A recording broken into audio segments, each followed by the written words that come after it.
2, 1. Welcome to Antimatters. Hello everyone. A special episode today covering the surprisingly rich topic of ant hair. In the first section, I'll focus on what we do know about ant hair. And in the second section, I'll focus on what we don't know and speculate a little bit as well. To begin, what is an ant hair? Their technical name is setae. Unlike our hair or feathers that are mostly composed of keratin, ant hairs are mostly composed of chitin, a modified polysaccharide that contains nitrogen. It is also the main component of their exoskeleton. Each hair grows from one cell. This cell is located just under the ant's exoskeleton.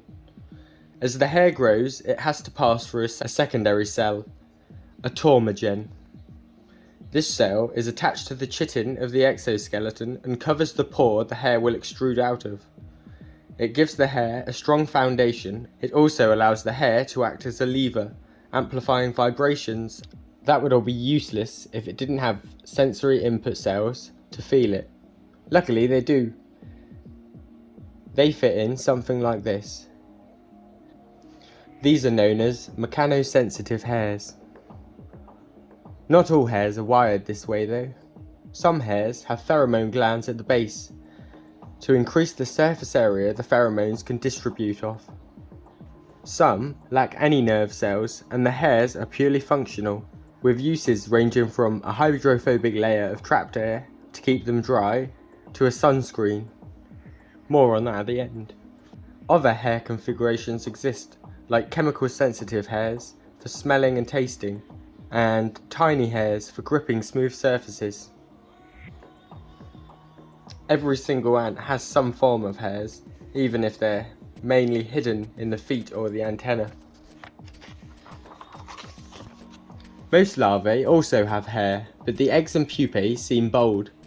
I believe the eggs have microscopic hairs that behave like Velcro to one another to aid clumping, but they're invisible without a real good microscope, which I don't have. Most larvae have a hydrophobic coating of hair. Most of the time, this just keeps them dry and serves little of a function.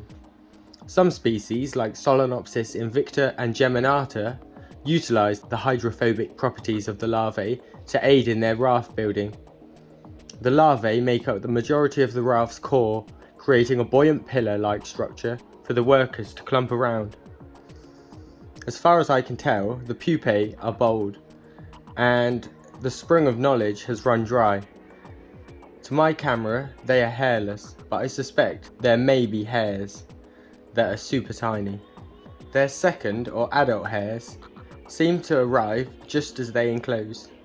I can guess this because the tallow pupae is bold here, and the tallow worker is hairy. We'll be moving into guesswork now in section 2, based on observation, not science, as it doesn't exist yet. The hair in adults seems to grow initially, then stop. Here I have a queen and a juvenile princess. It's hard to make out, but the hairs are both about even, although they are different ages. This could mean a few things. The first option is their hair has cycles, and a limited anagen or growth stage is setting the length. This would also imply that they shed their hairs and regrow them at some stage.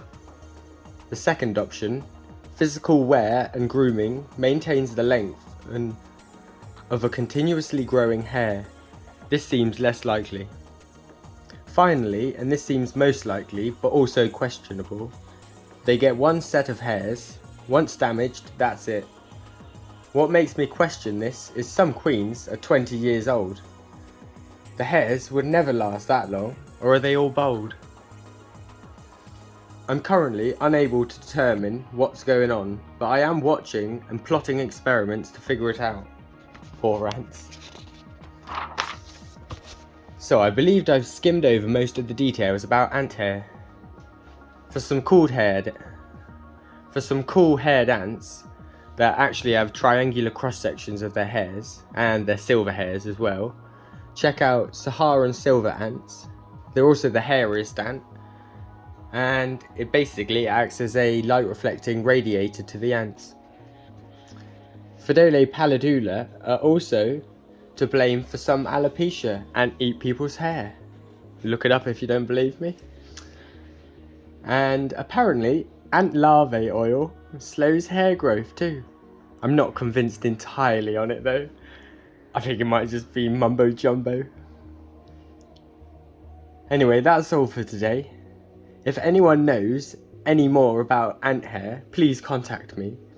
But I'll see you next time though, and bye!